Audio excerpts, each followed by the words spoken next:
अंदाज समितीच्या सदस्यांचा शाही थाट, चांदीच्या ताटात पंचपक्वान्यावर मारला ताव। एका थाळीसाठी 4500 रुपयांचा खर्च आल्यानं नव्या वादाला फुटलं तोंड।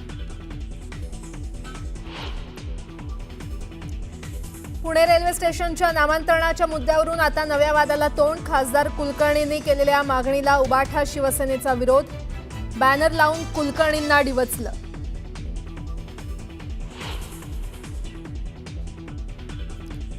सलग दुसऱ्या दिवशी धाराशिवमध्ये शक्तीपीठ महामार्गासाठी भूसंपादन, खुंटेवाडी परिसरात शेतकरी आणि अधिकाऱ्यांमध्ये बाचाबाची, जबरदस्ती भूसंपादन सुरू असल्याचा शेतकऱ्यांचा आरोप।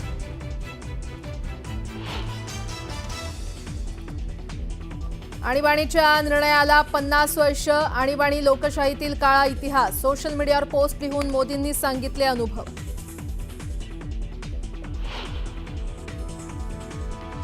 पंतप्रधान नरेंद्र मोदींच्या निवासस्थानी केंद्रीय मंत्रिमंडळाची महत्त्वाची बैठक सुरू, पुणे मेट्रोच्या दुसऱ्या टप्प्याला मान्यता मिळण्याची शक्यता।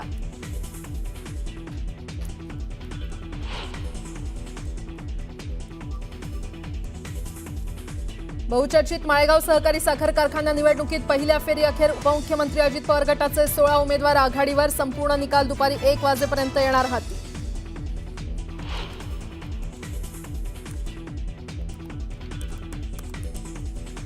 कोल्हापूरच्या धरण क्षेत्रात मुसळधार पाऊस, पंचगंगा नदीच्या पातळीत वाढ, नदीकाठच्या सर्व गावांना सतर्कतेचा इशारा।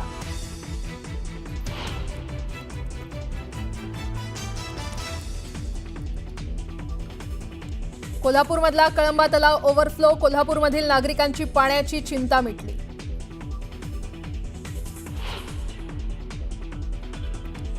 पालघरमधील वाढवण बंदराच्या JNPA कडून सुरू असलेला ड्रोन सर्वे स्थानिकांनी रोखलं, ड्रोन सर्वेला स्थानिकांचा विरोध।